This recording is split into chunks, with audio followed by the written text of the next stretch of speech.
130 to 109, your final score from Game 7 of the second round of the Eastern Conference playoffs right here at Madison Square Garden. The Knicks 50-32 in the regular season. The second seed dealt with injuries all year long. It was the next man up mentality that got them that second seed, that got them past the dreadful Philadelphia 76ers and got them all the way to Game 7 against Indiana. But it was the need for a next man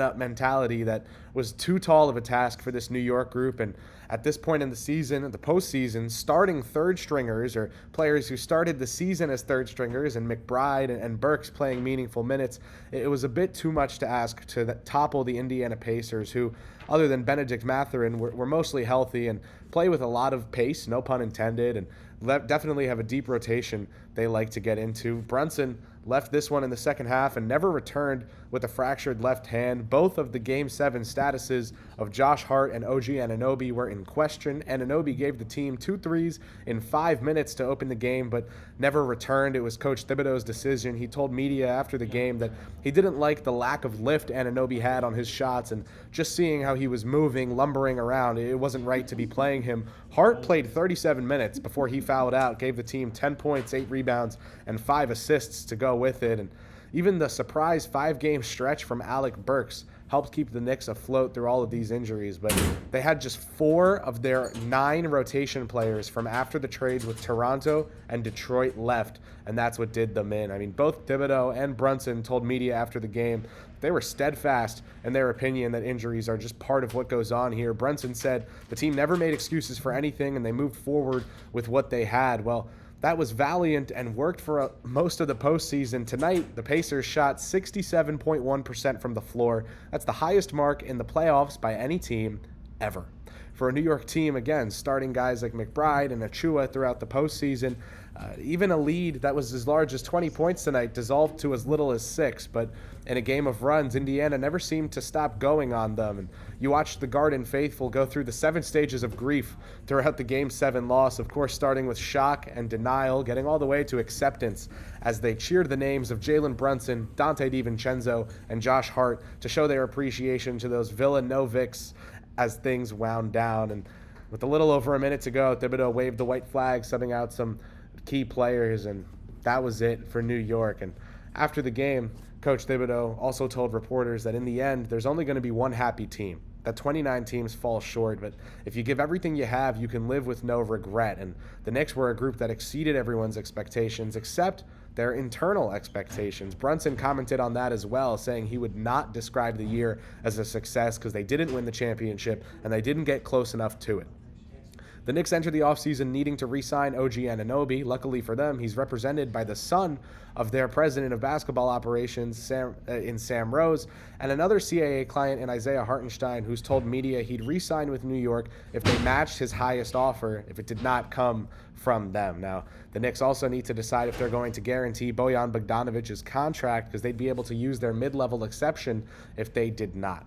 On top of that, they've got 2 first-round draft picks, number 24 and number 25, the final piece of that Porzingis trade finally conveying. And they've got the 8th pick in the second round as well. So they've got plenty of draft capital to add young and cost-controlled contributors, or they could trade them. You know, Tom Thibodeau probably doesn't want to play 2 or 3 new rookies, so you'll probably see the Knicks move some of those draft picks. And biggest focus now is just to rest, recover, and assess what the guys already in the building in Tarrytown can do to get better. Jalen Brunson, a sure bet to do all 3 of those things. With the fractured hand sidelining him for the final quarter of the Knicks season, he'll certainly need a little bit of R&R himself, but in terms of his on-court focuses in the summer, he made it very clear, saying it twice, he was going to strive for perfection.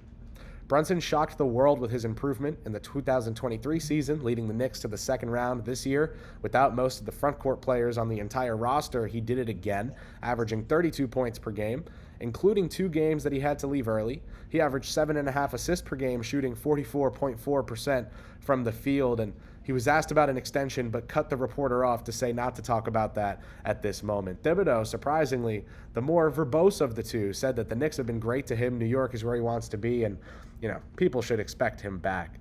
The season brought plenty of unpleasant surprises in terms of the injuries. They also brought plenty of pleasant surprises. Remember, Quentin Grimes had the starting job before Dante DiVincenzo took it and never looked back. Mitchell Robinson had the starting job before he got hurt. Isaiah Hartenstein took it and earned his keep, never looking back.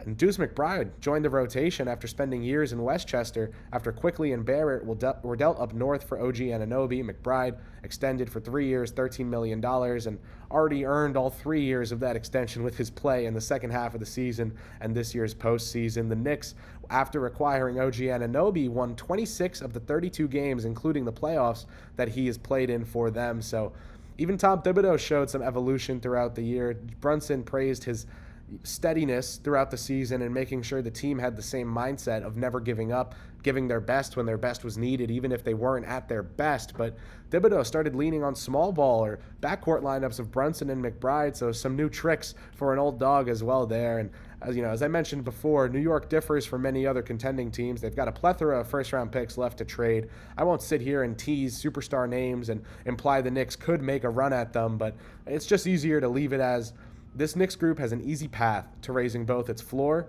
and its ceiling going forward. Jalen Brunson, Tom Thibodeau, and the New York Knicks will be back. They'll likely be better when they are. I can tell you one thing, they certainly aren't done here.